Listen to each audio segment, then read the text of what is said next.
ব্ৰহ্মপুত্ৰৰ সুঁতিত উদ্ধাৰ কৰা দুৰ্লভ প্ৰজাতিৰ কাছ মাধৱ মন্দিৰৰ বিষ্ণু পুষ্কৰ পুখুৰীত মুকলি।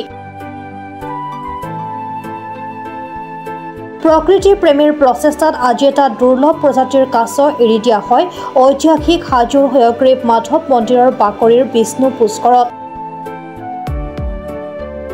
ৰামদিয়াৰ মা মনসা সাধক তথা দেৱ সমাজৰ সভাপতি প্ৰমোদ বেজবৰুৱাই আজি এনে এক প্ৰকৃতি প্ৰেমৰ নিদৰ্শন দাঙি ধৰিলে।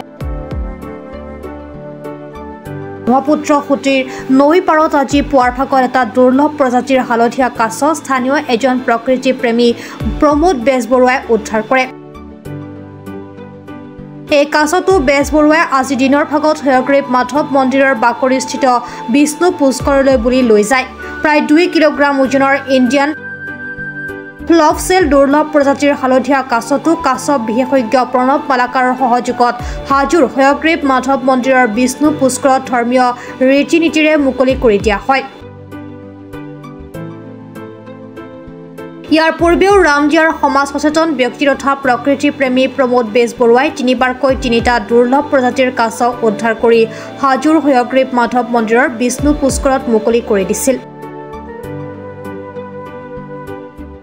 মা মনসা সাধক প্ৰমোদ বেজবৰুৱাৰ প্ৰকৃতি প্ৰেমৰ এনে পদক্ষেপক ভূয়সী প্ৰশংসা কৰে সচেতন মহলে।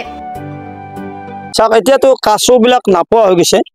বিভিন্ন প্ৰজাতিৰ কাছ মই এনেকৈ 4টা এৰি দিলোঁ। যোৱাকালি এইটো কাছ পাইছিলোঁ।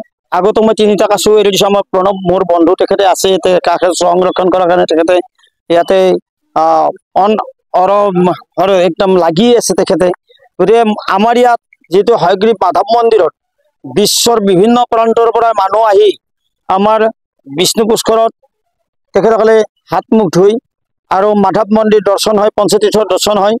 আৰু যিহেতু এই কাছবিলাক নাইকিয়া হ'ব ধৰিছে, তাক আমি কেনেকৈ সংৰক্ষণ কৰিব পাৰোঁ, হাজোত এটা আমি ইয়াৰ এটা প্ৰচেষ্টা চলাইছোঁ। প্ৰচেষ্টা চলাই যিহেতু প্ৰকৃতিৰ বস্তু যাতে হেৰাই নাযায়, এই কাছবিলাক যাতে বিলুপ্ত নহয়, তাৰ কাৰণে এটা চেষ্টা চলাই মই ইয়াৰ 4টা কাছ এৰি দিলোঁ। হালধীয়া ফুটিকা কাছ এইটো আজিতো 2 কেজি আছে। এইটো 2 কেজি ওজনৰ। এইটো মই চৰৰ পৰা আনিছোঁ, মাছমৰীয়া হাতৰ পৰা আনিছোঁ। চৰত মাছমৰীয়া হাতৰ পৰা আনিছোঁ। মই এনেকৈ 4টা দিলোঁ আৰু ভৱিষ্যতে এনেকৈ যিখিনি পাওঁ মই চেষ্টা এটা চলাই আছোঁ আনাৰ কাৰণে। বিভিন্ন জেগাত আমি এটা হেৰি কৰি চাই আছোঁ। য'তেই পাওঁ আমি হাজোলৈ আনিম আৰু হাজো মাধৱ মন্দিৰত মই এৰি দিম। হাজোৰ পৰা কমলাকান্ত দাসৰ ৰিপৰ্ট, প্ৰাত টাইম ডিজিটেল।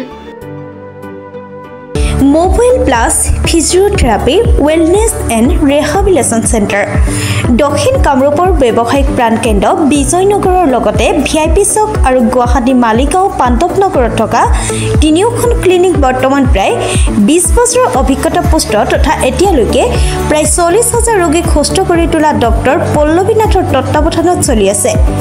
এই ফিজিঅ'থেৰাপি চেণ্টাৰ 3টাত বৰ্তমান অভিজ্ঞ ডক্টৰৰ দ্বাৰা যিকোনো জটিল ফিজিঅ'থেৰাপি চিকিৎসাৰ লগতে যিকোনো ৰোগীৰ ঘৰলৈ গৈ চিকিৎসা সেৱাৰ সুব্যৱস্থাও ৰাখিছে। আমাৰ ঠিকনা mobile plus physiotherapy wellness and rehabilitation centre, opposite Uparshali Bijoynagar SBI branch. আমাৰ VIP চকৰ ঠিকনাটো হ'ল VIP Chowk near VIP bus stop, Borjhar, Guwahati. আমাৰ মালিগাঁও ঠিকনাটো হ'ল চেলাছ 360 physiotherapy and rehabilitation centre, Maligaon Pandavnagar, Guwahati 12। আমাৰ যোগাযোগ নম্বৰ হৈছে 8011744696।